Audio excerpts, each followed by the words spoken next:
sharing an article from the Chicago Tribune written by the late, great Lynn Van Matre, or Matre. Not sure how to pronounce that. The title of the article is Off Comes the Makeup and Underneath Its Raw Kiss. This is a review, or a preview, I should say, for their show February 15th, 1984, Lick It Up tour at the UIC Pavilion, which, of course, was my first concert ever. And I'm going to read it. Halfway through the recording of their current album, Lick It Up, rock band Kiss decided to doff the garish makeup and costumes that had been the quartet's trademark for the last decade and push on barefaced. If we were playing it smart, we could have waited a little longer to take the makeup off, says Gene Simmons, probably the most easily recognized of the Kiss crew, with or without makeup, thanks to his lizard-like tongue, which remains on frequent display. Some of our... hard to read this. Some of our business people thought we were out of our minds, he acknowledges. The band had become huge in some parts of the world, like South America and the Far East. We were getting these crazy offers to play stadiums in the Philippines and places like that all the time.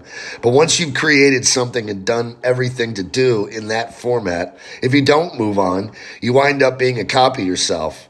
I'm not sorry we took the makeup off. I'm thrilled. The demand for Kiss's brand of fire-breathing heavy metal may have remained at fever pitch in other parts of the world. The band's 3 outdoor stadiums in Brazil last summer drew more than 300,000 people, but its record sales had been on the wane in recent years in the U.S. The band's albums no longer automatically sold in the millions, and many 80s audience saw them as simply a 70s group whose time had passed. But Lick It Up, Simmons has changed all that. Simmons believes. The album sold more than 500,000 copies in the first 2 months, and after being released is heading for the million mark. Sorry, guys. We're getting a different audience now, Gene explains. The people that show up at our concerts have changed. At the end of the 70s, the audience were more, this is cut off.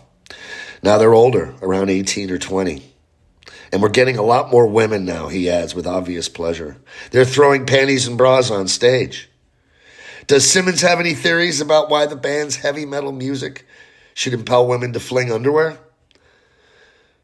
Gene responds, possibly because of the sexual overtones of Lick It Up.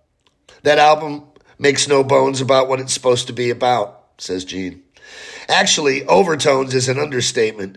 Kiss, which long has drawn much of its lyrical inspiration from sexual encounters on the road, has hit a new pinnacle, or nadir, depending on one's viewpoint, with Lick It Up, a collection of unabashedly sophomoric, sex-oriented songs, with titles like Gimme More, Fits Like a Glove, Young and Wasted, and Not for the Innocent. Yikes. Yeah, well, that's pretty much me, says Gene Simmons, a former 6th grade teacher who cheerfully describes himself as really a pretty shallow guy by other people's standards, despite a more than passing knowledge of literature and mythology. I'm not dumb, but I'm not interested in meaningful things. Shakespeare, just because it's Shakespeare, doesn't make it interesting.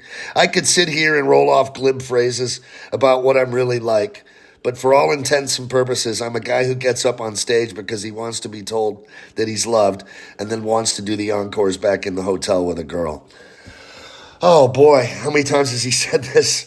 It's been going on a while. Sure, I'll admit that a woman who calls me a sexist would probably be right on target. What's wrong with being sexy?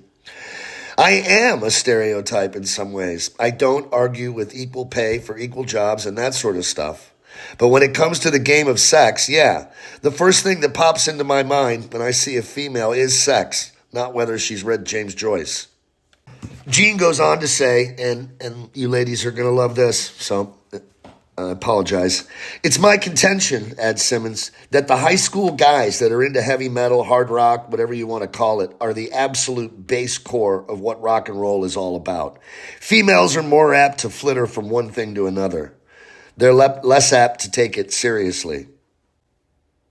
Wow. All this from Simmons, who considers what he does to be totally disposable art.